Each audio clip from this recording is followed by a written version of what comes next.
Waris,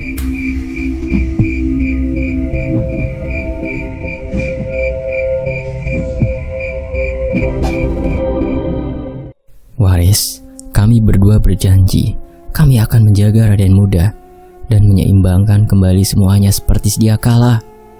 Tepat saat Kang Waris mengucapkan hal tersebut, tiba-tiba ada sebuah energi aneh yang dirasakan oleh Kang Sukri dan juga Gandaria. Aura itu begitu kuat hingga membuat Gandaria segera menarik pusakanya dan menatap ke arah langit. Di atas sana, Gandaria merasakan energi alam yang terpancar dengan sangat kuat. "Gandaria?" tanya Kang Sukri. "Kau merasakan hal yang sama?" tanya Gandaria kepada Kang Sukri. "Perasaan ini kita belum pernah merasakannya lagi selama puluhan tahun lamanya." "Siapakah yang menyampaikan pesan ini?" tanya Gandaria. Kali ini Kang Sukri hanya terdiam, sebentar menatap Gandaria sebelum beranjak bangkit dari tempat duduknya. Hal ini mengundang kegusaran hati Gandaria. Jiwa bergejolak, bergemuruh tak menentu. Gandaria seperti menyadari akan pesan yang dimaksud. "Lihatlah kawanan burung itu, Gandaria. Mereka adalah penyebabnya. Ada seseorang yang menyampaikan pesan lewat kawanan burung itu. Kanuragan alam. Jangan-jangan," ucap Kang Sukri dengan nada paniknya. Gandaria kemudian menghujamkan pusakanya ke tanah. Ia mencoba mencari tahu apa yang ingin disampaikan oleh kawanan burung itu lewat kanuragan miliknya. Sembari memfokuskan diri terhadap energi alam, Gandaria menerobos masuk untuk menerawang lebih jauh akan apa yang dikatakan oleh kawanan burung tersebut. "Gandaria, sebentar lagi aku mendapatkannya." Gandaria masih menerawang lebih dalam tiap bunyi-bunyian yang diucapkan oleh kawanan burung tersebut, sampai akhirnya sebuah suara tanpa rupa terdengar lewat kontak batin Gandaria. "Genderang peperangan ningrat akan dimulai," ucap Gandaria. "Genderang peperangan ningrat?" Gandaria mengangguk. Ia pun kemudian menambahkan terhadap siapa orang yang menyampaikan pesan ini kepada seluruh orang-orang ningrat. "Dia telah berhasil membawa Raden Muda keluar dari hutan Rawa Sukmo. Namun keadaannya sangat memprihatinkan," jelas Gandaria. "Maksudmu Banu Rasmi?" "Benar. Kita harus cepat menuju ke sebuah reruntuhan yang berada dekat setelah keluar dari hutan Rawa Sukmo untuk menolong Banu Rasmi dan membantu Raden Muda dalam melawan Raden Sengkuni." Kang Sukri mengangguk paham. Peperangan ningrat yang dimaksud adalah peperangan antara Trah Ningrat. Itu berarti peperangan besar yang hanya terjadi dalam puluhan atau ratusan tahun lamanya akan benar-benar tercipta. Sementara itu, di desa tempat keluarga Ningrat, tok tok tok tok, suara ketukan pintu terdengar dari luar rumah. Raden Artonegoro dan Nyi Esa segera membuka ketukan pintu tersebut. "Siapa kau?" ucap Raden Artonegoro dengan keheranan saat mendapati seseorang yang dikenalinya. "Selamat sore, Raden Artonegoro dan Nyi Esa Suratmi Argoyo," ucap pria dengan pakaian serba hitam dengan bagian kepala yang terikat dengan kain putih. "Ada perlu apa kau kemari, Dharma?" tanya Raden Artonegoro. Dharma adalah seorang utusan dari berbagai trah yang tidak terikat kepada trah manapun. Dia bertugas untuk menyampaikan sebuah pemberitaan terkait dengan seluruh keputusan yang sudah ditetapkan kepada seluruh keluarga Ningrat. "Aku ingin menyampaikan surat ini. Ini adalah surat keputusan dari seluruh trah Ningrat terkait dengan kejadian yang sedang terjadi saat ini. Satu lagi, surat ini baru saja diterbitkan atas pemberitaan Banu Rasmi yang baru saja mengalahkan pecahan Sukmo dari Baron, anak buah dari Keling, abdi dari Trah Sengkuni," jelas Dharma. "Banu Rasmi? Abdi Trah Kanti?" tanya Raden Artonegoro. "Benar, dia baru saja membantu anakmu untuk melewati hutan Rawa Sukmo dan bertemu dengan keempat pendekar dari barat. Tujuan mereka adalah melawan Raden Sengkuni dan mempertahankan ilmu pangawuruhan yang dimiliki oleh anakmu, Raden Rahardian Artonegoro." Dharma kemudian menyerahkan surat tersebut dan memutuskan untuk pamit dari hadapan Raden Artonegoro dan juga Nyi Esa Suratmi. Raden Artonegoro hanya memegangi surat tersebut dengan wajah yang penuh kebingungan. Dia seakan terbawa ke masa lalu saat mengetahui akan cerita para abdi yang turun gunung untuk membantu dan mengawal Raden Argoyo dalam melewati hutan penuh dengan demit buangan. Hutan demit buangan, para abdi turun, penjagalan dan peperangan besar. Apakah memori ini akan kembali lagi seperti masa itu? Tanya Raden Artonegoro. Pak, apa ada sesuatu? Tanya Nyi Esa. Sepertinya akan ada peperangan besar yang terjadi dalam waktu dekat. Banu Rasmi dari Trakanti turut serta dalam menyelamatkan kita dari kepungan anak buah Raden Sengkuni di hutan buangan para demit. Ini mengingatkanku kepada sebuah tragedi yang sama saat Raden Argoyo melewati hutan yang sama. Jelas Raden Artonegoro. Tanpa berlama-lama, Raden Artonegoro segera membuka surat tersebut. Dia sangat penasaran dengan isi surat yang sudah menjadi keputusan bersama dari seluruh orang-orang ningrat. Isi dari surat tersebut adalah, jagat alam sedang tidak baik-baik saja. Keseimbangan tingkatan Trah-Trah ningrat sedang digetarkan dengan pengkhianatan Trah Sengkuni yang mencoba untuk melawan segala titah yang sudah ditetapkan bahwa terhadap sesama Trah ningrat tidak diperbolehkan mengangkat, menodong, atau mengambil hak kanuragan yang dimiliki. Terbukti, Raden Sengkuni sudah memerintahkan pasukannya untuk mengangkat, menodong dan mengambil hak kanuragan yang dimiliki salah satu keturunan Trah Argoyo. Dengan begitu, seluruh Trah ningrat diharapkan maju ke medan perang untuk menghentikan Trah Sengkuni yang sudah keluar dari jalur Trah ningrat yang disepakati. Raden Artonegoro terdiam sesaat. Ia kemudian menggenggam kertas itu dengan kuat, sembari menatap istrinya yang sudah cemas akan keadaan Raden muda di luar sana. Sepertinya aku harus berangkat ke sana. Bagaimana dengan Ayudhya? Suara batuk dari arah belakang. Ternyata suara batuk itu berasal dari Raden Surapto yang berjalan mendekati mereka berdua. Ia kemudian menghentikan langkahnya, sembari memainkan satu ekor burung gereja di tangan kanannya. Raden Surapto mengelus-elus kepala burung itu, lalu berkata, Artonegoro, isi surat itu tidak menunjukkan kepada kita, akan tetapi seluruh abdi dari tingkatan ningrat beserta dengan orang yang nantinya diperintahkan untuk menahan Raden Sengkuni. Kau juga punya masalah lain terhadap Ayudhya Arto, ucap Raden Surapto. Raden Artonegoro memahami akan kondisi saat ini. Ayudhya yang semakin hari bersikap aneh karena sesuatu yang merasuki tubuhnya benar-benar membuat Raden Artonegoro tidak mampu untuk meninggalkannya. Wirangon, Banu Rasmi, Sukri, dan jangan lupakan satu orang lagi yang disebut-sebut sebagai wanita bermata elang dari Trah Argoyo. Jelas Raden Surapto. Jangan-jangan abdi wanita bermata elang itu, ya benar, Gandaria namanya. Masih ada beberapa abdi dari Trah lainnya yang akan turun tangan.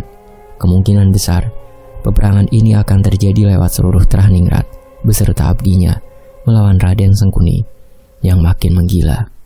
Aku baru mendapatkan pesan lewat Banu Rasmi. Jelas Raden Surapto sembari melepaskan sebuah burung dari tangan kanannya. Burung itu adalah sebuah pesan yang disampaikan oleh Banu Rasmi lewat kanuragan yang dimilikinya. Beruntungnya pesannya disampaikan oleh Banu Rasmi dapat diterima oleh Dharma, yang merupakan penyambung lidah bagi orang-orang ningrat. Serahkan peperangan ningrat ini kepada para abdi.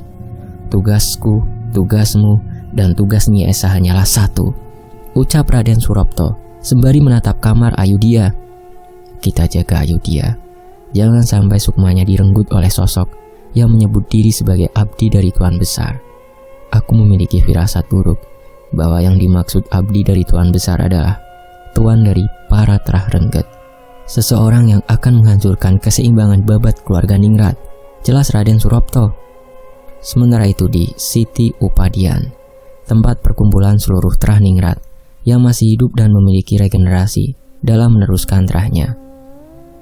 Di Siti Upadian, atau sebuah tempat yang disebut-sebut sebagai tempat penuh penghormatan, telah berkumpul 5 Trah ningrat.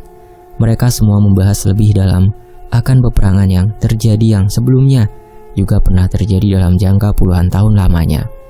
Tidak kusangka Trah Argoyo memiliki keturunan yang sangat unik dan menawan.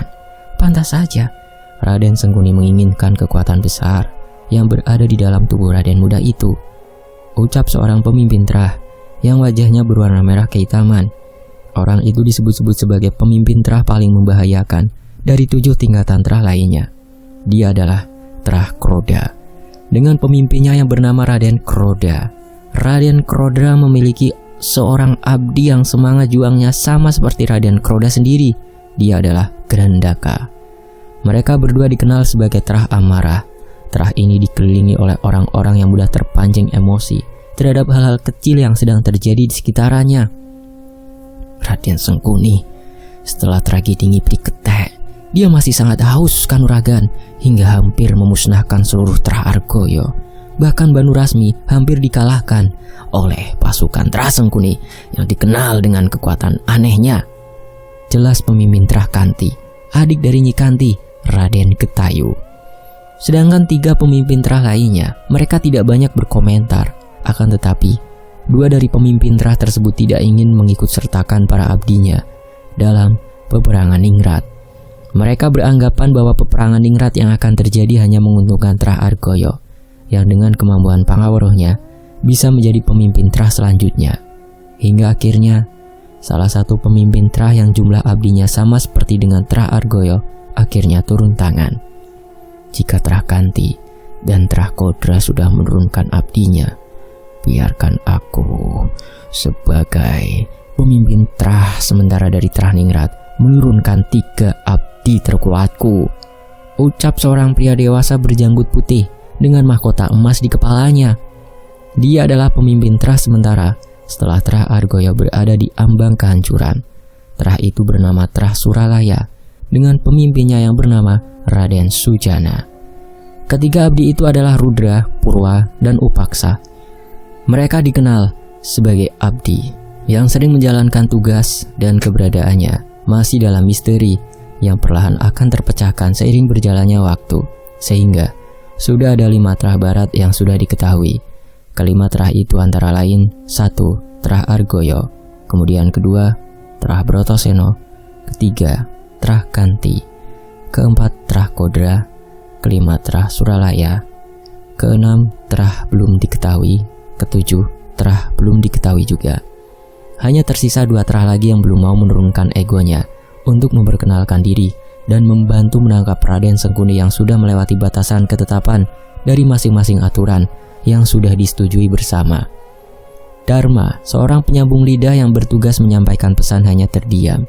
Dia tahu masih ada beberapa terah yang egonya setinggi langit dan tidak ingin membeberkan sedikit pun perihal keberadaan dan kehidupan kedua terah tersebut. Ia pun akhirnya berdiri di tengah-tengah perkumpulan dari pemimpin-pemimpin terah Ningrat Timur sembari angkat bicara sesuai dengan apa yang disampaikan oleh Banu Rasmi yang berasal dari terah Kanti lewat kanuragan alamnya. Kini seluruh abdi dari beberapa terah Ningrat akan menuju ke dekat reruntuhan di antara hutan Rawasukmo dan sebuah perbatasan menuju arah barat.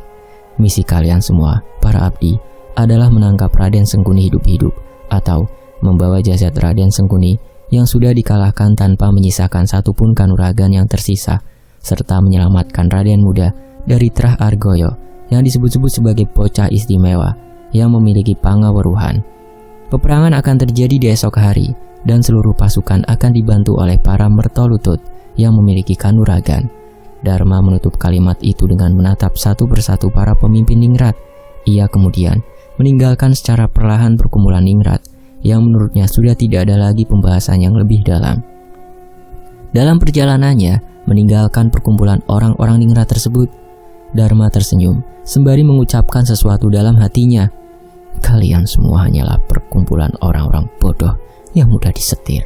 Tidak kusangka kebangkitan Tuan Besar akan datang sebentar lagi. Aku menantikan hal itu. Sementara itu di Astana Giridanya. Jadi ini tempatnya? Tanya Gama. Tidak salah lagi. Tempat ini yang pernah muncul di Pangawaruhku. Kimbul membenarkan kebenaran tempat itu. Cahyo menaiki salah satu sisa pohon tertinggi yang telah hangus terbakar dan matanya dipenuhi dengan emosi. Budi menyusul di bawahnya dan memberi reaksi yang sama. Sudah jelas ada hal yang mengerikan yang mereka lihat. Apanya yang tanah para pendekar? Tempat ini lebih tepat disebut dengan tanah terkutuk, ucap Cahyo. Danan, Gama, dan Kimbul maju sedikit lebih jauh ke salah satu daratan yang lebih tinggi.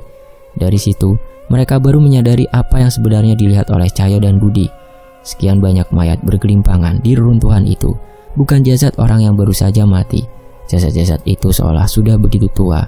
Ada yang sudah membusuk, ada yang menyisakan tulang, dan ada yang membatu seperti mumi. Pembantaian? Tanya Gama.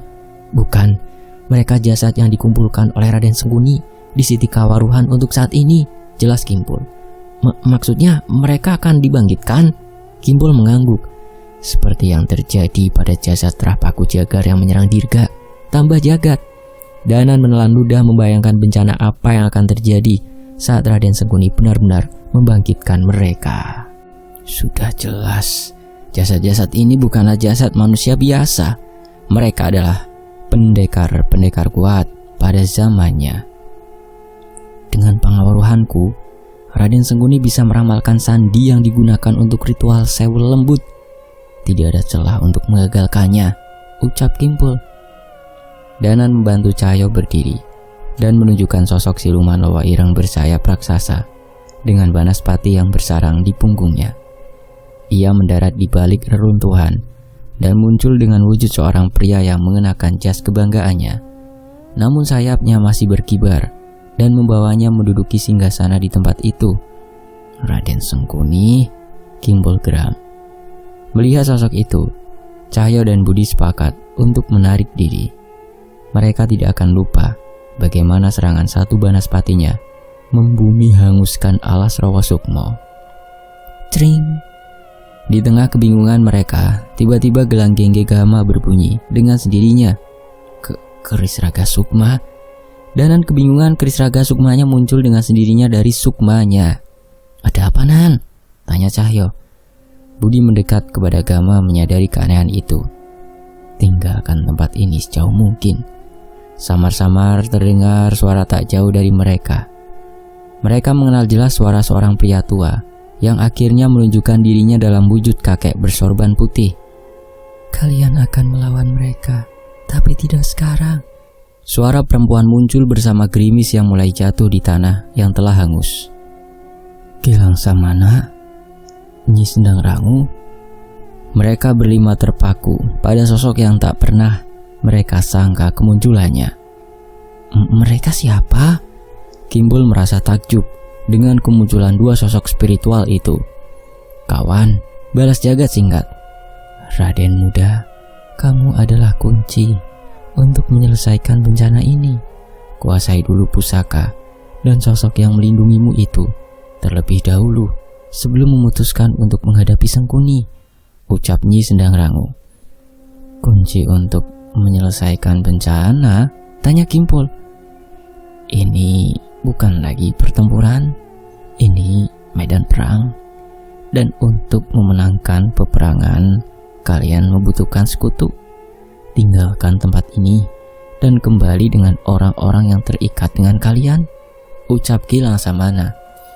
Dana dan Gama ragu, tapi tidak ada satupun ucapan dari kedua sosok itu yang salah. Bagaimana dengan jasad-jasad yang bangkit itu? Mereka akan memakan banyak korban? Tanya Danan. Nyi Sendang Rangu dan Gilang Samana saling bertatapan. Mereka tidak segera menjawab dan malah berangsur-angsur menghilang. Kadang memang ada yang harus dikorbankan, tapi jika kalian mati di sini, mungkin tidak ada lagi yang bisa menyelamatkan tanah ini. Nyi Sendang Rangu menghilang di balik rintikan hujannya. Jangan remehkan kuasa Sang Pencipta. Bisa saja dia sudah memberikan peran pada ciptaannya yang lain untuk menahan mereka. Wujud Gilang Samana perlahan memudar dan menghilang. Kemunculan kedua sosok itu seperti memberi keyakinan pada mereka untuk memilih langkah itu. Balik Bajiwo, Nyai Jangbrong. Cahyo mulai mencoba menghitung siapa saja sosok yang mungkin akan membantu mereka. Kang Sukri, Banu Rasmi, Kidudui, Mang Idim. Mereka semua bergumam sembari melamun membayangkan siapa saja yang mungkin membantu mereka menghadapi jasad-jasad pendekar yang bangkit itu dalam medan perang nanti. 3 hari. Jagat membuka pembicaraan. Aku akan mengumpulkan pusaka dan kekuatanku untuk menjemput kalian dalam 3 hari. Dan kita akan kembali dengan semua sekutu yang kita miliki. Danan, Cahyo, Gama Budi, dan Kimpul serentak menoleh ke arah jagat dan menganggukkan kepala. Tanpa menunggu lama mereka pun berpaling meninggalkan tempat mengerikan itu dan berpencar untuk mengumpulkan sekutu untuk menghadapi Raden Sengkuni dan pasukannya. Jauh dari tempat mereka semua, Raden Sengkuni mengendus keberadaan sosok yang mengawasi mereka. Ia pun berdiri dari singgasananya dan memperhatikan beberapa sosok yang telah bangkit dengan sempurna dari kematian. Kuperintahkan kalian untuk berkumpul. Sosok manusia yang memiliki tangan 4 dan panjang serta kaki yang sama panjang merangkak seperti laba-laba menghampiri Raden Sengkuni. Saya Ki Tunggul Pati, bangkit dari makam alas mayit. Sosok mengerikan itu merunduk menunjukkan kepatuhannya. Rupanya Baron bekerja dengan baik. Kagum Raden Sengkuni dengan sosok pendekar siluman yang jasadnya dibawa oleh Baron. Menyusul Ki Tunggul Pati, bangkit juga beberapa sosok berpakaian abdi keraton dan beberapa sosok yang bangkit bersama khodam yang mereka miliki.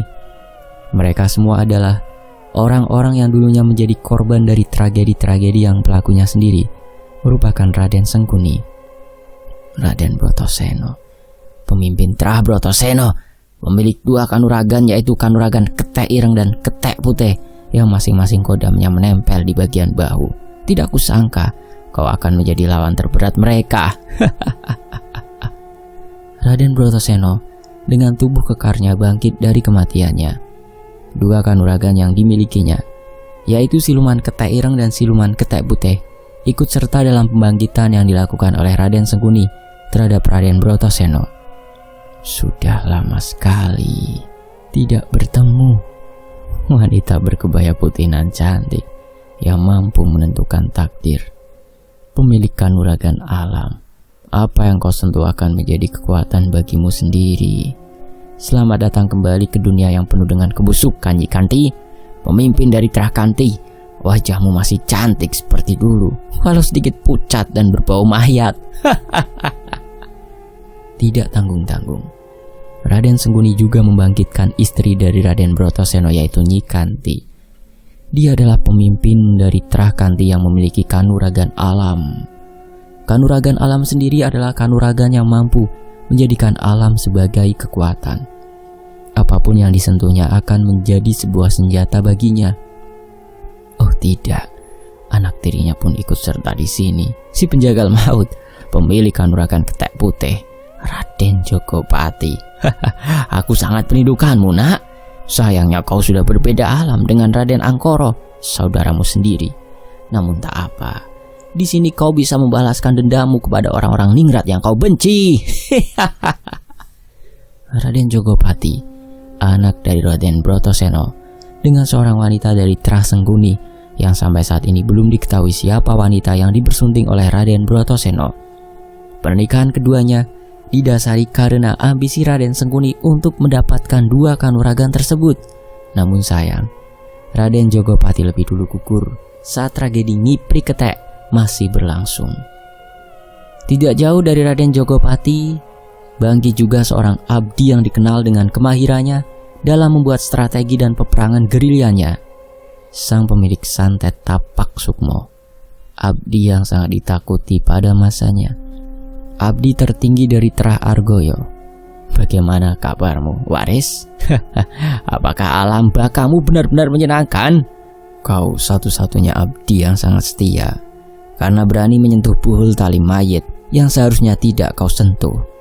Tapi tak apa, tak lama lagi aku ingin mengenalkanmu kepada Raden muda yang kau cintai dan kau sayangi, Raden Rahardian Artonegoro. Setelah Kang Waris muncul juga sesosok jin kala ireng yang menyelimuti tubuh seorang pria dengan badan yang tegap dan berisi. Jin kala ireng itu perlahan memasuki mulut dari pria yang disebut-sebut sebagai anak dedemit dari Alas Wingit. Anak dedemit dari Alas Wingit, kabarnya kau hampir mengalahkan Raden Angkoro dengan kemampuanmu. Tidak kusangka kau akan hadir di tengah-tengah peperangan ini, Birawa. Selamat datang di tempat ini. Selamat bertarung bersama jin kala irengmu itu. Di sebelah Birawa telah berdiri seorang pria tua sambil memegangi tongkat di tangan kanannya. Pria tua itu disebut-sebut sebagai awal mula penciptaannya alas wingit yang ditakuti banyak orang. Komplotan dari Raden Angkoro, ayah dari Birawa, dan orang yang menciptakan alas wingit dengan ribuan dedemit. Mbah Cahyo, terima kasih kau sudah hadir di dunia nyata yang sudah tua bangka ini.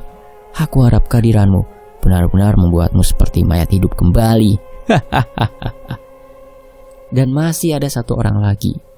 Orang ini sangat aneh karena tubuhnya dikelilingi oleh seorang wanita yang tubuhnya hanya bagian kepala dan organ dalam saja seperti jantung, usus, dan bagian organ dalam lainnya.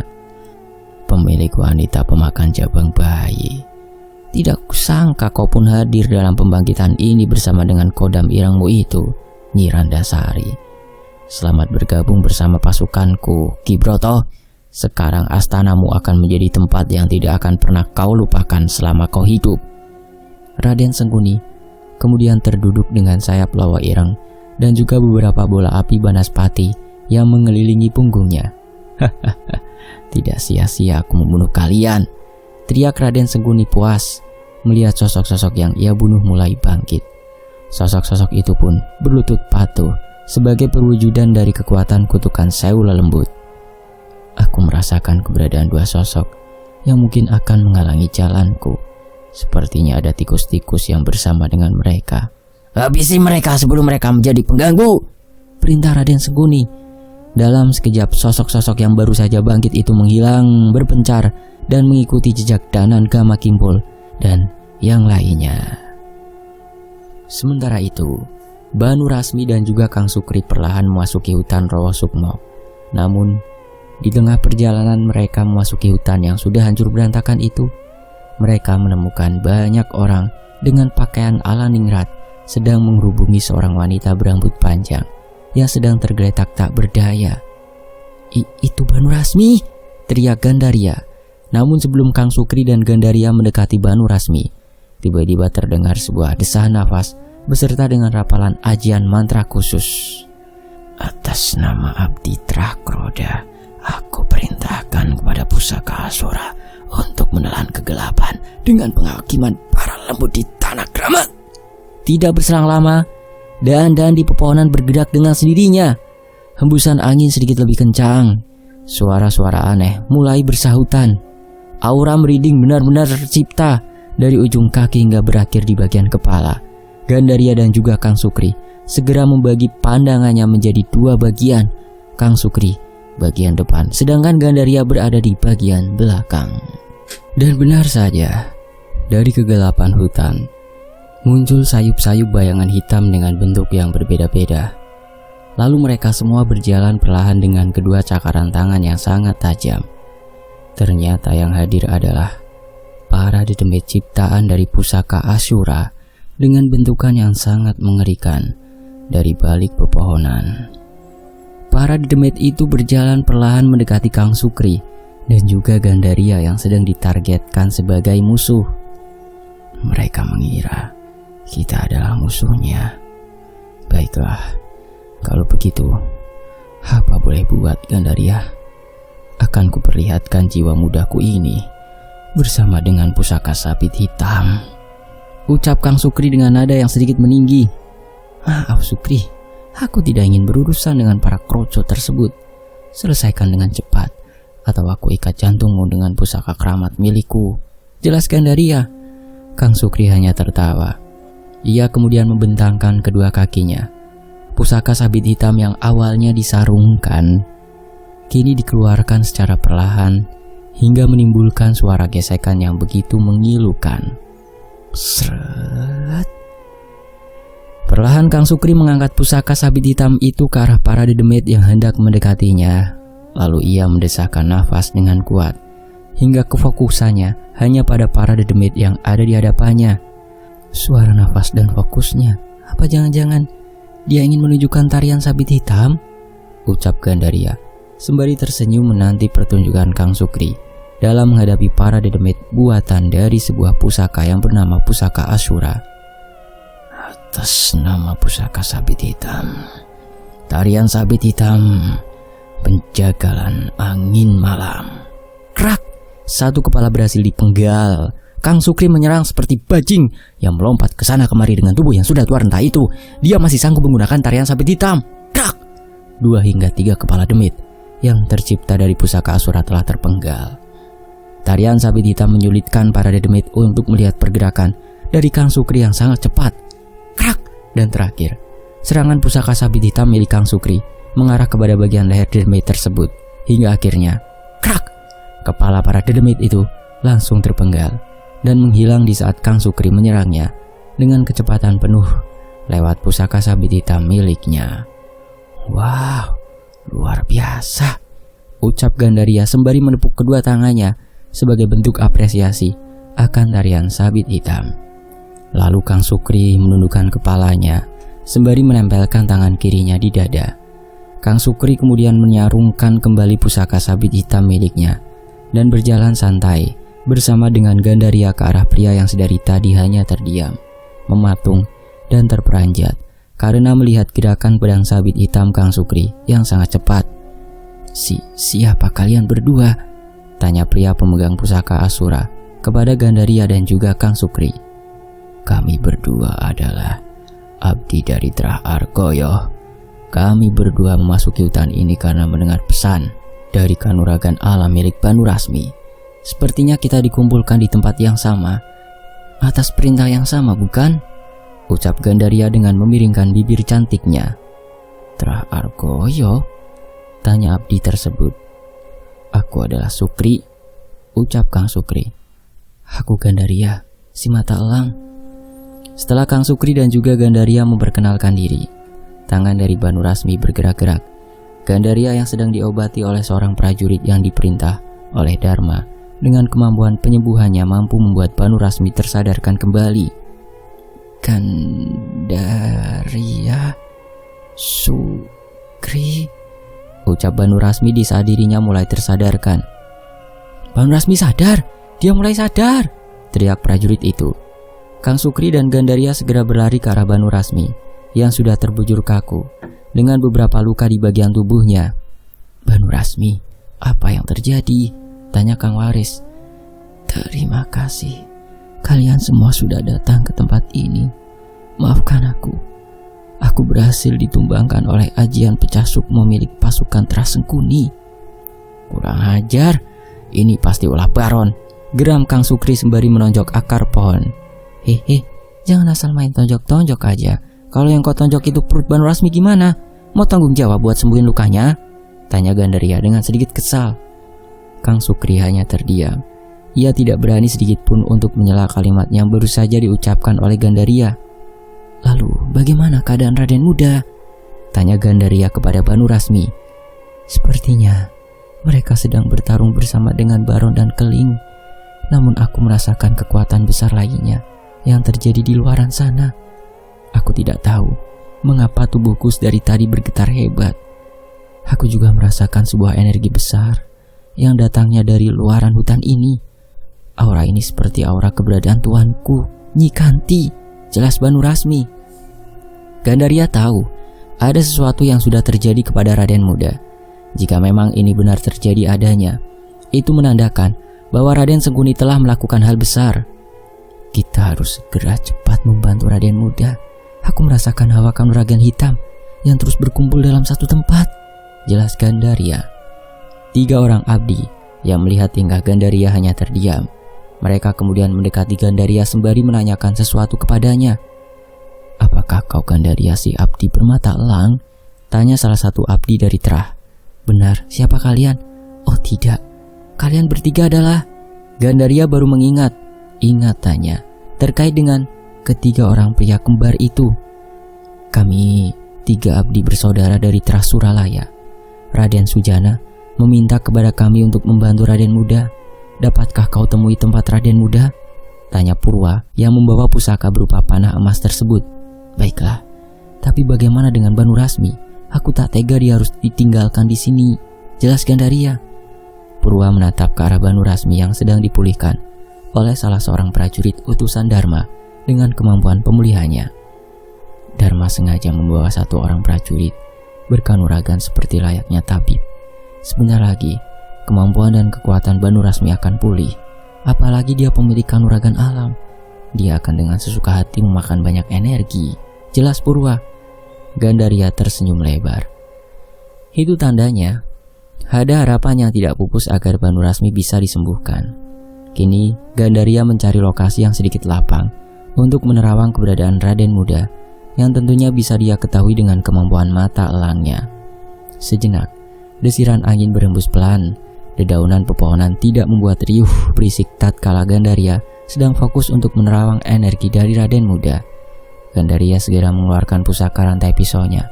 Lalu ia menggerak-gerakkan ke kanan dan ke kiri sebelum akhirnya dihujamkan ke tanah sembari merapalkan sebuah mantra. 4 arah mata angin. Tatapan mata elang yang mampu menembus pekatnya kabut, tingginya cakrawala, dalamnya lautan, dan kerasnya bebatuan. Rasakan auranya, Garum bawah, keras. Gandaria mencoba menembus lebih dalam waktu, tempat, dan keadaan yang ada di hadapannya sekarang. Penglihatannya terus-menerus menembus pepohonan, bebatuan, hewan-hewan buas, dan masih banyak lagi, sampai akhirnya ketemu.